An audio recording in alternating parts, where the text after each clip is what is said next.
At this point, Edward Bernays was living in New York. In the 1920s, he had invented the profession of public relations and was now one of the most powerful PR men in America. He worked for most of the major corporations and advised politicians, including President Eisenhower. Like his uncle Sigmund, Bernays was convinced that human beings were driven by irrational forces. The only way to deal with the public was to connect with their unconscious desires and fears. Bernays argued that instead of trying to reduce people's fear of communism, one should actually encourage and manipulate the fear, but in such a way as it became a weapon in the Cold War. Rational argument was fruitless. What my father understood about groups is that they are manipulable, they're malleable, and that you can tap into their deepest desires or their deepest fears and use that to your own purposes. I don't think he felt that all those publics out there had reliable judgment, that they very easily might vote for the wrong man or want the wrong thing, so that they had to be guided from above. One of Bernays' main clients was the giant United Fruit Company. They owned vast banana plantations in Guatemala in Central America.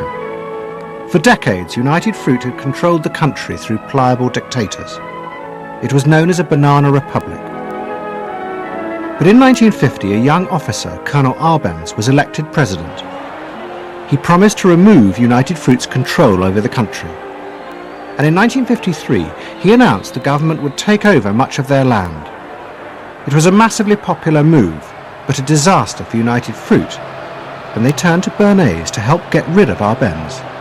United Fruit brings in Bernays, and he basically understood that what United Fruit Company had to do was change this from being a popularly elected government that was doing some things that were good for the people there into this being very close to the American shore, a threat to American democracy, that it being at a time in the Cold War when Americans responded to issues of the Red Scare and what communism might do, he was trying to transform this and brilliantly did transform it into an issue of a communist threat very close to our shores, taking United Fruit again as a commercial client out of the picture and making it look like a question of American democracy, American values being threatened.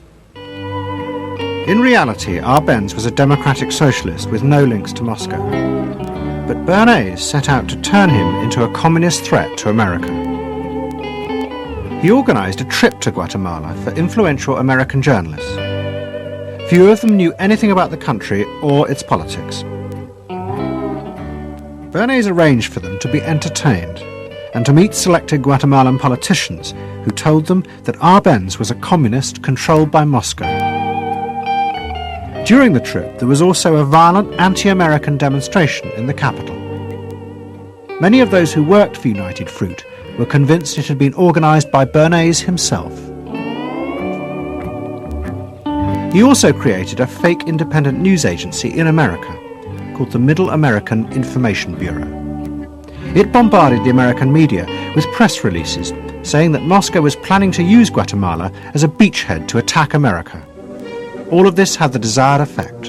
In Guatemala, the Jacobo Arbenz regime became increasingly communistic after its inauguration in 1951. Communists in the Congress and high governmental positions controlled major committees, labor and farm groups, and propaganda facilities.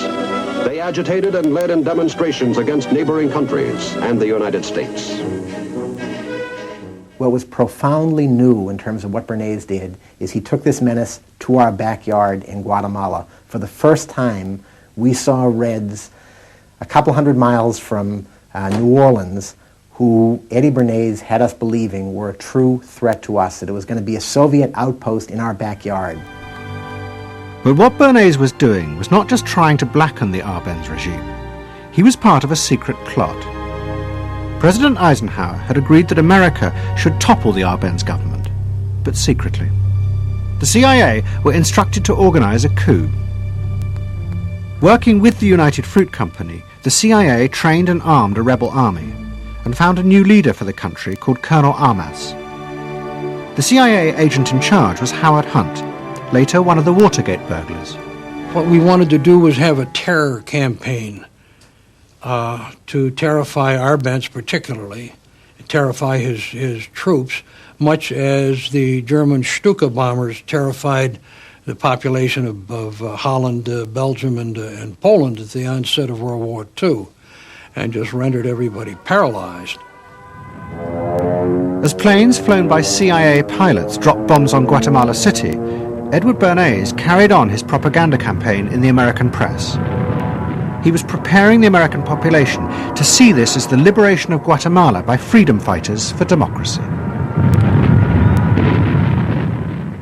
He totally understood that the coup would happen when the public and the press, when conditions in the public and the press allowed for a coup to happen, and he created those conditions. He was totally savvy in terms of just what he was helping create there in terms of this overthrow. But ultimately he was reshaping reality, reshaping public opinion in a way that's undemocratic and manipulative. On June the 27th, 1954, Colonel Arbenz fled the country, and Armas arrived as the new leader. Within months, Vice President Nixon visited Guatemala. In an event staged by United Fruit's PR department, he was shown piles of Marxist literature that had been found, it was said, in the presidential palace. This is the first time in the history of the world that the communist government has been overthrown by the people. And for that we congratulate you and the people of Guatemala for the support they have given. And we are sure that under your leadership, supported by the people whom I have met by the hundreds on my visit to Guatemala, that Guatemala is going to enter a new era in which there will be prosperity for the people together with liberty for the people. Thank you very much for allowing us to see this exhibit of communism in Guatemala. You're welcome.